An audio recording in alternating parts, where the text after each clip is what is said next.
Hello, everyone. My name is Leo, and I'm a junior here at the School of Nursing. And my name is Noah, and I'm also a junior at School of Nursing, and we are both interns at the Office of the Senior Vice Dean for the Rutgers School of Nursing.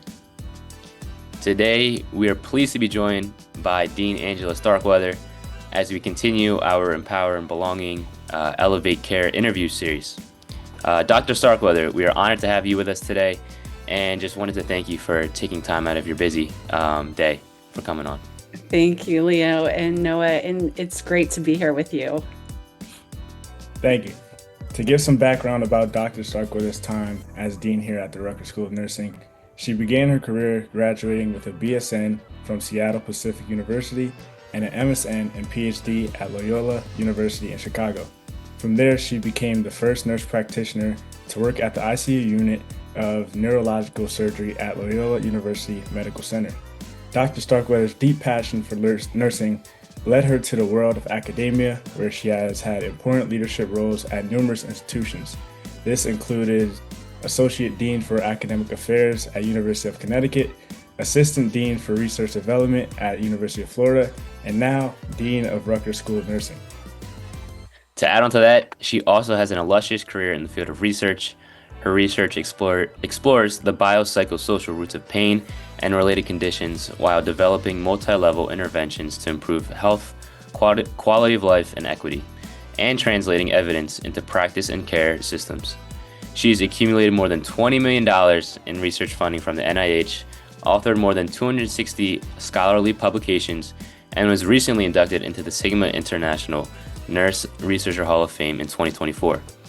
Dr. Starkweather has shown and inspired us as a leader who is truly committed to the field of nursing through her time in critical care, educating future nurses, and discovering new information for new generations. Her distinguished career in academia and clinical research is rooted in a deep compassion and a commitment to improving the well-being of others. Again, thank you for being here with us, Dr. Starkweather. Your insight on leadership and nursing as a whole will be greatly appreciated. Beyond your expertise, we would love to give the audience a chance to learn more about who you are as a person. And with that being said, shall we jump right into the questions, Dr. Starkweather? Sure, and you two have sure done your homework. So thank you for that introduction. No problem. So for our first question, having lived and worked in numerous states across the country, including Florida, Connecticut, North Carolina, and Virginia, how has your experience in these states affected your overall outlook on the healthcare and nursing profession in the United States? Oh, that's a great question, and one that I really didn't understand until I moved out of state and into new environments that really do. I think the perspective of understanding how the policies, the health systems of your state really impact your health. And in each of the states I've been in, it's just been a joy to really become part of the culture and understand people's lives. But in terms of how it impacts nursing, all of those things have an influence. And so you have to understand it from the policy side as well, in terms of accessibility to certain services and how people view health. So I think there's so much that goes into that. And I think what it taught me is the importance of knowing your community and really being involved in the community. That really helped me to be in a different environment and know that I had to build that. And in order for me to get the best referral system in for my patients and refer them to community resources, I had to know what those were. And so really having a grasp of that was really important. But it was also a really big eye-opening to me to be in places where, there were policies that were very restrictive for access to healthcare or looking at equity across different populations. It's just very different across our nation. Thank you, Dr. Starkweather. I know that to mention that a lot of our peers, they're interested in travel nursing. I know that's been a big thing since COVID started. So, when students are, graduate and whatnot, and they want to start traveling, I think it is important to to know more than just the nursing aspect of it, but also like the policy side and all that other stuff. So thank you for that insight. That's very important to take that kind of holistic view of different state by state and how it varies. For And sure. something I surely didn't appreciate when I was starting out. You learn it in school, but then when you actually have to apply it and understand it in a different way, it really hits home. So, Sure. yeah. For sure, yeah, that is super important. But considering what we know about nursing education at both the associate's level and how nursing students are educated at the baccalaureate level, which includes general education, clinical, simulation, which we're all going through right now as juniors, and upper division courses, what changes would you like to see in the academic preparation of nurses? That's, I think looking into the future, I really do appreciate the different pathways into nursing. And so the associate level has really been able to be a door open for people to enter into nursing. I think from the historical point of understanding Florence Nightingale and her movement of nursing into university settings and having that need for a liberal arts education. Again, that's something I really didn't appreciate until I was in nursing, and that relationship that you have with people and having a wider perspective of the world and the different arts and sciences and how they really affect health. In seeing how I think our bachelor's prepared nurses are moving, and just the movement across healthcare right now. The most recent thing with artificial intelligence and how we use that within the clinical setting, the privacy issues, there's ethical issues, there's all these things that really are going to affect our care and the way that we see care going forward in the future. I think the more that we are diversifying the ways that we think about nursing and nursing care, because nurses aren't just in a hospital. They're in our communities. They're often using AI. They can be across different industries, and I think that there's a huge breadth of what nurses can do and the impact that they can have in these different in these different areas. And so, really looking at the use of technology, I think innovation. Innovation science is also something that I would really like to see more of in our program, and opportunities for nursing students to be involved in that and get exposed to what it is, because it could be a real impactful way for them to make their career in different areas. Thank you for that. I see you mentioned the use of artificial intelligence. In what ways do you see this being implemented into the Rutgers clinical setting? Because me and Leo were both kind of just starting that, and it'll be interesting to have your perspective. Oh my goodness, yes. So, I think from a nursing perspective, AI is going to be in the next couple of years. If not, you're probably seeing it already, but in some ways, the documentation that we have with patients, and it's been a really burdensome process for nurses in the past. I am hoping that AI is going to provide some tools for us to make that easier, so that we have more time with our patients. And that's not just across nursing, it's really across all of the health professions, and just how that burden of documenting everything that you do, and if it's not documented, it's not done. But how AI can be a tool for really driving that and making sure that our practices are both covered from a perspective of legality, but also for patient safety and quality. And so the tools that can also help us be feeding back to us information about things that we need to look for. So we have a patient who's decompensating and recognizing those signs and knowing what to do, where AI can really help with that process. So I think there's some really exciting ways that it can go. I think there's also some frightening ways that it could go in terms of patient privacy, and really making sure that we're listening and being responsive to the student or the patient needs that are in front of us, and not letting the AI take over some of the really important skills that nurses bring to the table. Thank you for that. I could definitely see how artificial intelligence could improve the nursing profession as a whole and help with like the documentation process and overall background when it comes to assessment. But going a little bit into your background, how has your journey through clinical and research positions influenced your motivation to transition into leadership roles at various universities and prepared you as the current role of dean? Sure. So I think, when I started out, it wasn't about being a leader. It wasn't really, that wasn't the end goal for me. It's been about being able to really make an impact in helping other people understand their own bodies, understand health, and how they can have that journey of health, and being able to be a part of that as a nurse and lending my perspective to it.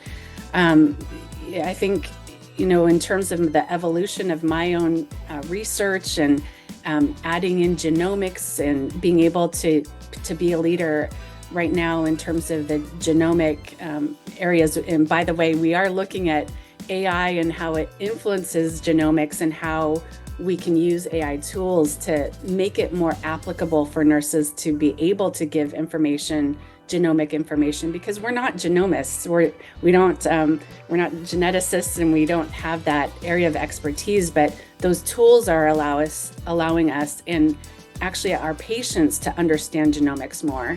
It's kind of democratizing information. And so in that way, it's empowering our patients, but it should also empower us. And so, all of those things that I've been doing have been about advancing the role of nurses, the ability for nurses to do their job well and to have the resources and information that they need to do that, as well as advancing areas where I think nurses can have a huge impact on helping patients and families on that journey of health, and how they can integrate other things in other interventions or skills into their own life. So the leadership component really came in when it was about being able to bring that to other people, because I know my ideas are maybe in one realm, but there's so many great ideas out there, and just being able to bring the opportunity to other students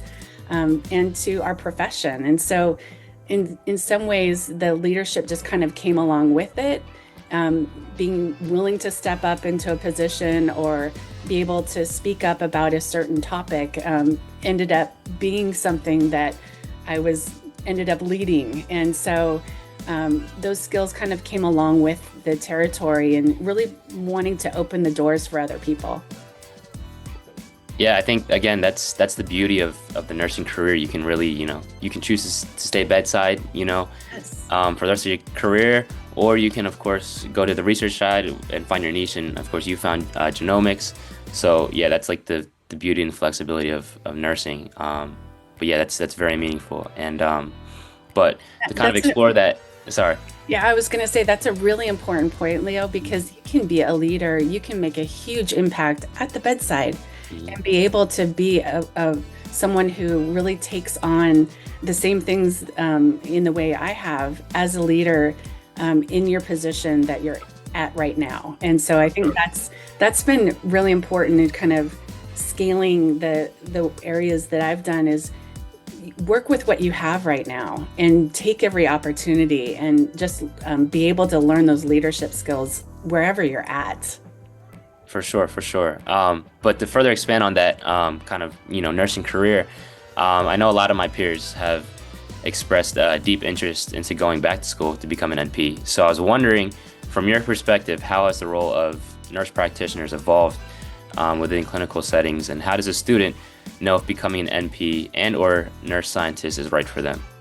Yeah, well, I think that has a couple of transversing things to think about. And one of them is, as a nurse, you're really within a system, or you have collaborators, and you're within a scope of practice that usually feel really comfortable with. And I think that comfort level is something that can be a guide for you in terms of deciding whether you want to go further or not. The roles between a nurse and a nurse practitioner are actually different. And so, you go from being able to care for individuals and families on a very personal level as a nurse to guiding decisions and managing care in a different way as a nurse practitioner, and having that added responsibility of diagnosing, of prescribing, of really being the decider in the picture. And so it's a little bit different in terms of that level of responsibility. And if that's something that you're, you hesitate over, that might not be the best path for you. I think as a nurse scientist, it was really that exposure to something I was really inspired me. It made me want to know more about it and really go down a pathway of pain management that really was that burning desire, something that you can't just let go. You've got to learn more about it. And I think as a nurse researcher, you have to have that burning desire. Otherwise, it's just not going to work because being a nurse scientist and really taking the question all the way through the methods and the models that you use for research, it's a very rigorous process and something that you don't get. It's not easy gratification. It's the long road. And so to do it in a really rigorous way, you have to have something that you're really passionate about. And so I think the more exposure you have to things and the more you ask the questions and connect with people, if there's a road that you think that might be something you want to go down, I would say build that connection with somebody and shadow them, be a part of their team, and see if it's the right connection for you.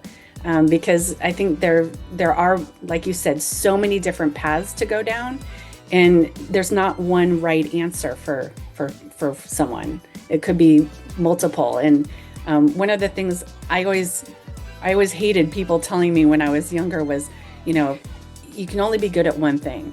Well, that's not always true. And I think you can use the skills that you have in different ways and be able to tread many different paths. And that's what I've tried to do in my own career. I totally agree. You definitely have to be passionate about what you're doing, especially in nursing as well. Just a quick question. Was there any moment that really was a defining moment that caused you to lead your path into the various roles that you have now? Yeah, I think it was, recognizing where I had kind of come to the top of where I could go, and recognizing I wanted more, being able to take my skills to the next level. And that was really the defining moment. So, becoming one of the first ICU NPs and being able to do that really well for the amount of time that I had, and being a part of a collaborative team, it was such a great time in my career. But I wanted more, and I think it was that was the defining moment of really wanting to take this onto a broader population and be able to bring my research to impact our profession, not just at one university setting or one patient population. So it was really wanting to spread the wealth and be able to make advancements across nursing as a whole. Yeah, that's great. Speaking on your specific role as the Dean of the School of Nursing, what do you see as your highest responsibility to the school and the many individuals connected to it? Oh, that's a big question. There's so many different priorities that you have as dean, and it goes from everything about really having a pulse on the student experience, really wanting to leverage our skills as a faculty to make the student experience the best it can be, and making more of our processes more student-centric. And so, I think all of those priorities across the board, I think as dean, I'm also responsible for the financial aspects of the school, our standing within the university and making those collaborations, making different job opportunities for our students, for them to have different clinical experiences as well as pathways for them to go forward once they graduate, and then keeping up with our alumni and being able to be a part of their journey as well. So all of those things, I think our priority right now is really making sure that our processes within the School of Nursing are aligned with a very student-centric vision. And that goes from everything from the way you come into the School of Nursing, you onboard, you get your clinical compliance all set, and how you go forward with your different clinical rotations and all of that. So, we're really looking forward to having more discussions with our student bodies and in how we can do this better. And that goes from our communication all the way through celebrating all of you in terms of your accomplishments. So there's a lot to do, and I think those areas are top in terms of the student experience.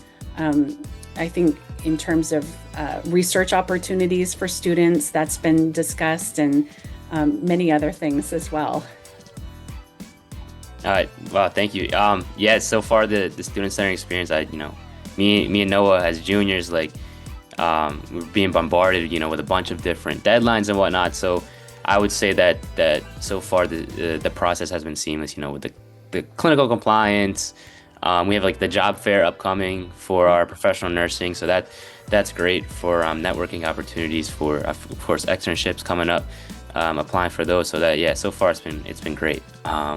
But so far, Doctor, I have to ask, I'll give you a little stat here.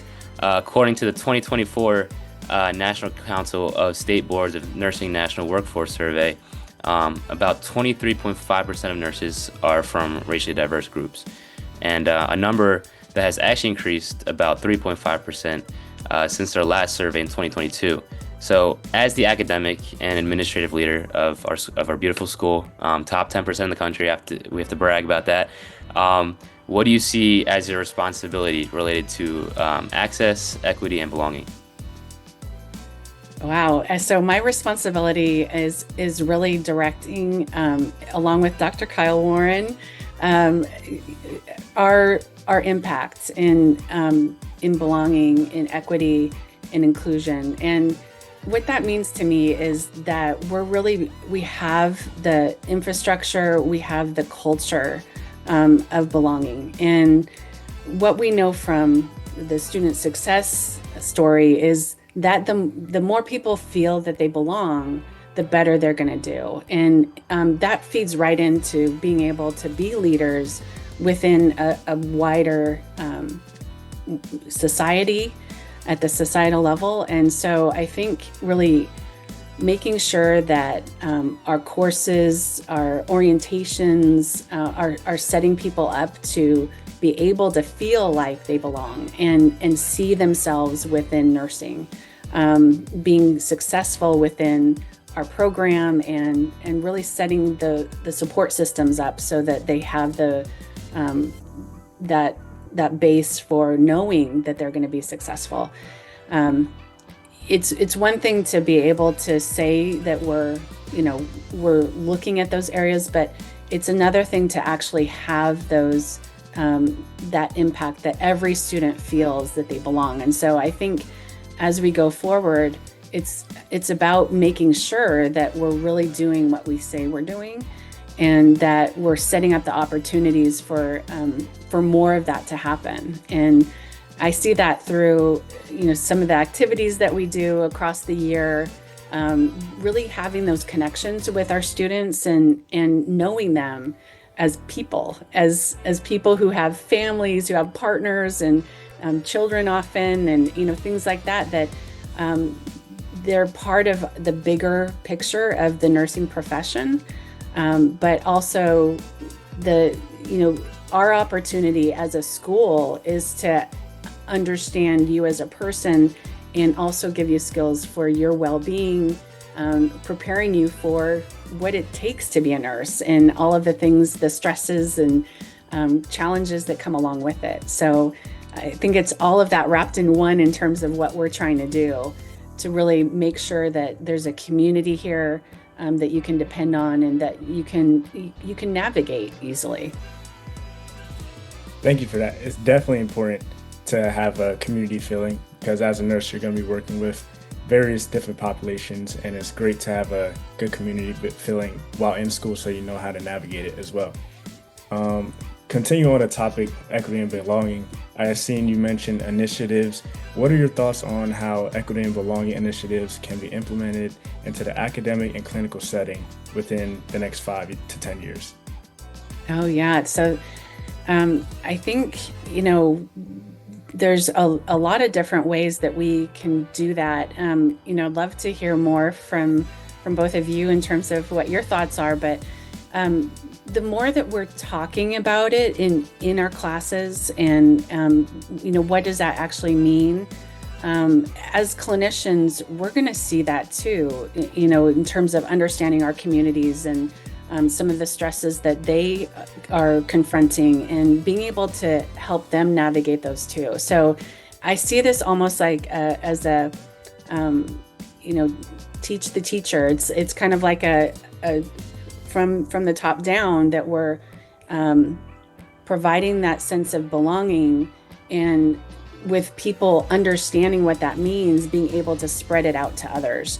And so as we're talking about this in different classes and understanding people's different experiences, we've got to be inclusive of all different cultures and being able to understand what that means to people, because that meaning from the culture that they're in has implications for how they see their health and what preferences they might have, what decisions they want to make. And so really being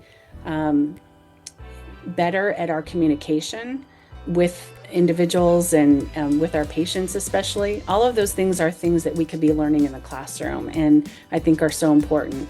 And it goes across all of the skills that we learn as nurses, our assessment skills, our diagnostic skills, and being able to develop a plan of care with a patient and their family.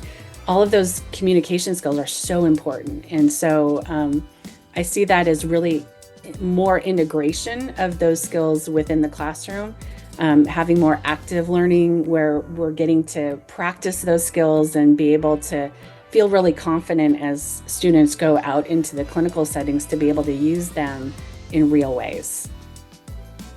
I agree. I that sense of belonging again is very important because we can only learn so much in the classroom, but once you're out there, like it's really what you know, and if you've experienced like several cultures or different types of people, then you can provide better patient-centered care in that moment. And that's our main goal as a nurse, to provide that essential care. But could you share with us, or this will be the final major question, but could you share with us what makes you hopeful about where the profession is headed with regard to access, belonging, and social responsibility? Yeah, I think, as the nursing profession has developed and evolved, and I think with more inclusion across the areas of education, of research, and policy, all of those things are so important. And we're seeing, I think, a lot more movement in terms of understanding and being able to move everyone along together. I'd love to see more in terms of leadership development for opportunities for students. Those are things that we're talking about right now as a faculty. How do we provide those opportunities? So I think really seeing our students as leaders evolving into providers and all of those things are really important for us to actualize and be able to bring into the School of Nursing. And I think I remain hopeful about just where we're going as a profession in terms of our impact, and really understanding our voice across the nation is very powerful. So those are things that really give me hope for the future. Thank you for that perspective. I think it's definitely important to start the leadership process early, because eventually us as students, we're going to strive for leadership roles in the hospital and like clinical settings. And I think these initiatives will be very beneficial for me and students within the nursing program as a whole. But that concludes the actual interview part. I want to say thank you for your perspective on these topics. We would like to end this interview with some quick fire questions, if that's okay with you. Okay. I can start out. Doctor, best job that you ever had that people would least expect you to have? Oh my goodness.